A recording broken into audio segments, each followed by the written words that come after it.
Now let's take a quick look at some reports and issues considered by the lawmakers. Efforts towards diversifying the economy are building up as the federal government is seeking the assistance of Brazil in setting up agro-agricultural industries to help boost rice production.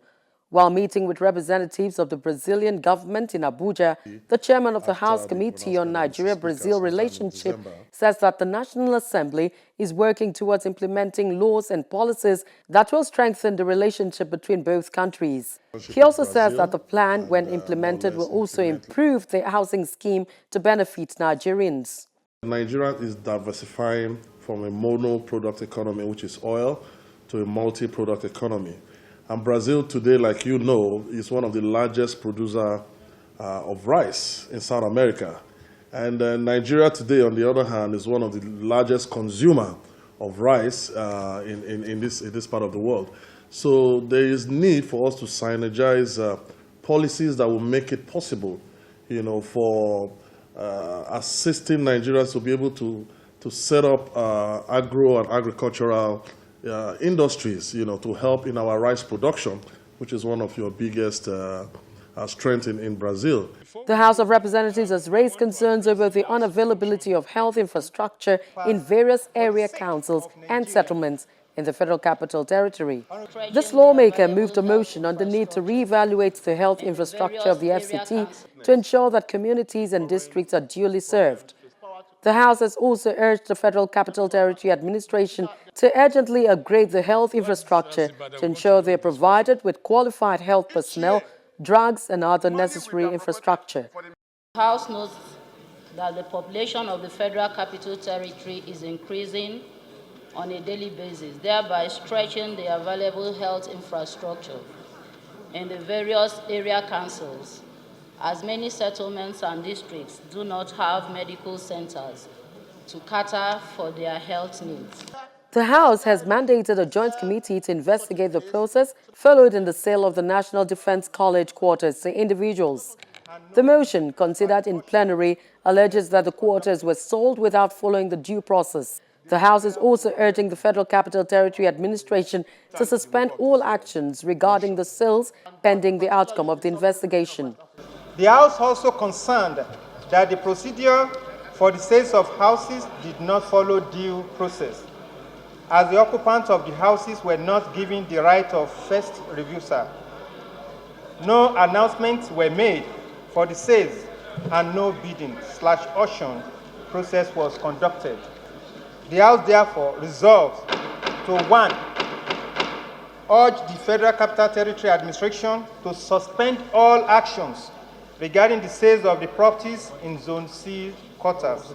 The House of Representatives leadership is on a visit to South Africa to seek ways of ending xenophobic attacks on Nigerians.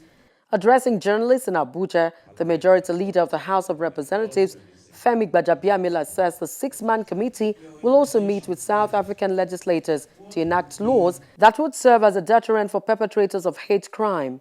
Honorable Gbajabiamila says the team will also look at how to compensate Nigerians who had lost over 84 million naira in the attack. We are hopeful that our engagement with the South African Parliament and authorities will provide lasting solutions.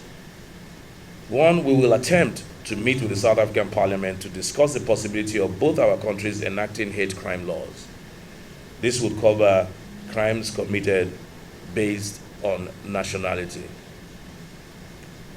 The end product and what we hope to achieve with that is that it will offer some kind of deterrence and to deter people from hate crimes.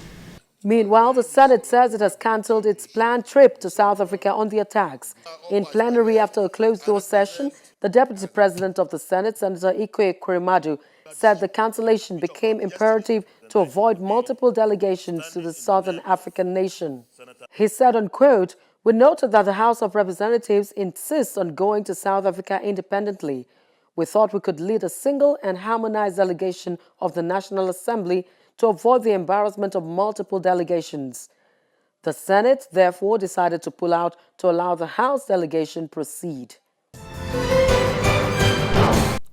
It could be a great idea that the Senate decided not to send another delegation to South Africa.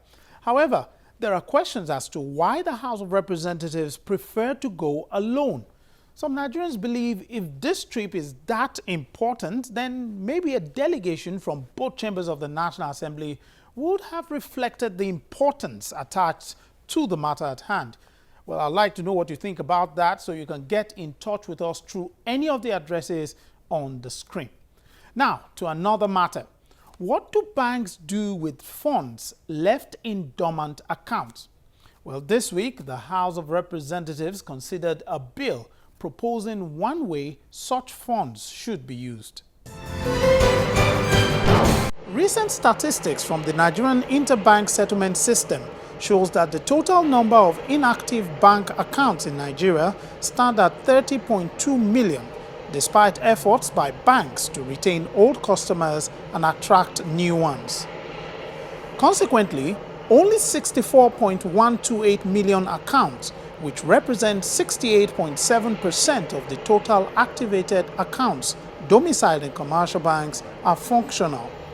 How to establish a deposit fund at the central bank for the management of these dormant accounts is what informed this public hearing organized by the House of Representatives Committee on Banking and Currency. A bill for an act to amend the Banks and Other Financial Institutions Act Cap B3 Laws of the Federation of Nigeria 2004 to, among other things, establish a deposit fund at the central bank for standardization and management of dormant accounts. There are suggestions on how to manage dormant accounts. But one of the issues raised by representatives of financial regulators is who should manage the fund. The appropriate place for this fund to sit is the Central Bank of Nigeria. And for the committee, we are now looking at the possibility of the bill eventually act, to give the governor the power to actually make regulations for the management of this fund.